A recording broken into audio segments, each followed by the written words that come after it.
Hello guys! Good evening or good day kung saan man parte kayo ng mundo na araw-roon. Ito na naman ang inyong lolang makulit nagbabalik! Meron naman po tayong isang big content creator.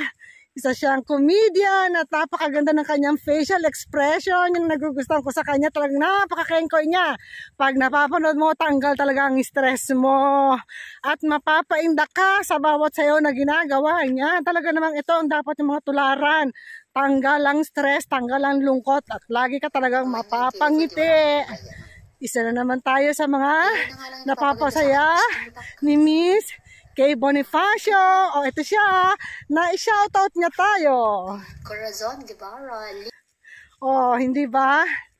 Masaya naman ang inyong lolang makulit. Talagang makulit ako. Pag nakita ko ng mga nagla-live, talagang pumupunta ako. Hindi man tayo pala rin makapanik sa kanilang mga bahay. Okay lang yon. Ang importante ay na-shoutout niya tayo. Doon magmaligaya na ako. Di ba? Last time, ang nakapag-shoutout naman sa akin, di ba, si Miss Mikay Ortiz. Ayan. Tingnan mo si Miss Mikay Ortiz.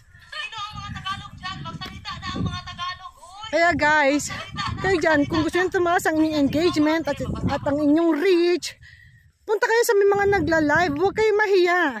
Mangumusta lang kayo. Hindi naman bawal kay Meta yon. Basta wag lang kayo magsusulat ng may mga words na talagang against community standards, community guidelines. Wag lang nating isusulat yon. Para hindi naman tayo makasira ng mga taong may nagla-live. Yun lang yon. Kaya guys, eto na ang isang patunay na si Miss Kay Bonifacio. Sundan nyo, maganda siya. Talagang mapapasaya niya kayo. Talagang ang inyong araw ay lagi kayong mapapangiti sa mga pinapost niyang reels. Talagang mapapasmile ka at mapapainda ka. Ayan si Miss Kay Bonifacio. Kung tawagin kayo si Miss 27.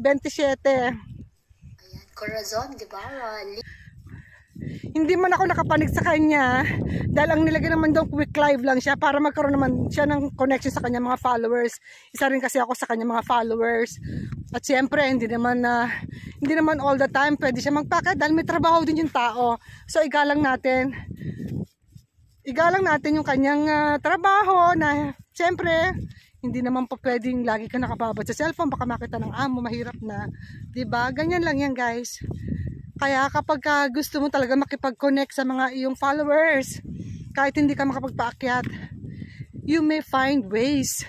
Diba? Ganun lang yan. Ito ang aking asawa. Nagkasabay din kami maglakad. Bye guys! Kayo dyan. Wala akong masasabi kundi salamat sa pananood. Keep safe everyone. Namamaos na ako. Medyo malamig ngayon dito sa Italy. Malamig na malamig. Hindi pa naman sobrang lamig. Nakagwantis tayo. So bye!